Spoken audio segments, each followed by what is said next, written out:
part of my ministry is wedding people, marrying Yes. people. Yep. And I often give the example to couples about the gap theory, where I tell them, you know, there is an impulse on one side, and then there is a reaction on the other, and there's a gap in between.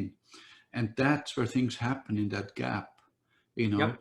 I think that has a lot to do with relationships in general, even maybe a relationship with God or human relationships.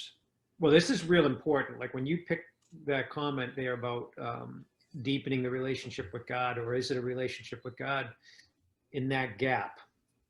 I was on a radio broadcast. I forget where the radio company was. It was either in Rhode Island or New York, and they were doing an interview. And this person called in the line while I was dealing with the talk show host and everything like that. And the woman said, "Oh, fear is such a wonderful teacher." Hmm. And I said, "I can't agree with that. Could you please describe to me the situation where you felt fear was the teacher?" And she got all animated on the phone, and she said, "Oh, yes, yes, I remember this time, and I was flying down the highway, and I was zipping along, and as I was coming down, I saw this truck coming in from the right, and I could just see what was happening was everything, the way it was unfolding, the way the truck was hitting the curb, there was going to be an accident, and I absolutely froze," is what she said. So to me, what I'm hearing is she froze in fear. She said, "But the amazing thing about it was all of a sudden, I just felt like I was moved, and I turned left, turned right, turned left, turned right. And next thing I knew, I was beyond the situation, and I saw the accident unfolding in my rearview mirror." And I'm like, yes.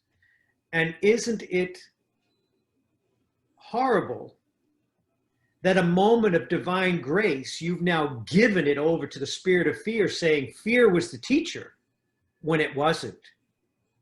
Divine grace overtook your body and moved you through the harm to the other state of the harm, outside of harm's way, and now you're calling fear the great teacher. Mm. When it was actually God creator that moved through your physical form, because your calling was not to transpire or to function within the nature of that accident.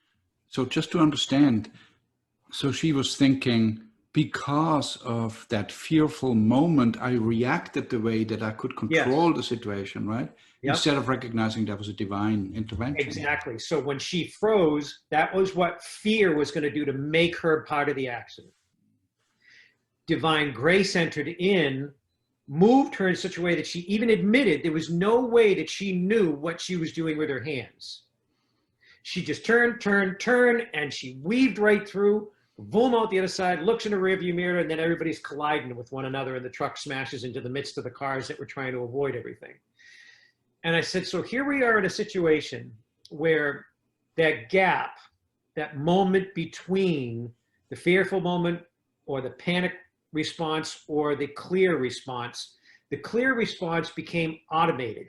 God through her, and she wanted to give the credit back to the fear. Mm-hmm.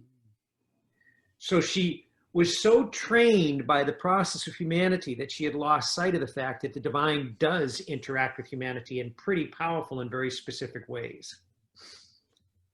And these are the kind of things, like when you ask the question, you're like, how did grace healing come to be? These are the kind of things that I had to reconcile within me, saying there's something more than us transpiring here. There is something of a miraculous nature unfolding, and there is something of a simplicity within the miraculous that people don't even pay attention to. There's simple, what people call them serendipitous things that unfold, or circumstances that just present, and oh my God, that's like coincidence. And I just had to realize, as I began to get older, I started to see coincidental type things unfolding that were not coincidence. When you looked at them in review, they were specific things that needed to transpire in order for these things to take result. So even that whole experience with the woman on the radio, that had to transpire so that, again, it was like a few years later, I forget how many years she said, but it was a few years later that she has this conversation with somebody on a radio talk show that made her remember that, oh my God, this wasn't fear the teacher, this was God the intervener, this was God the intercessor. And it shifted her whole reality from running around telling people what a great teacher fear is for the last 3 years or whatever, to, oh my God, all this time it was God. How could I ignore God and exalt fear? And it was such an impactful moment for her that it transformed her.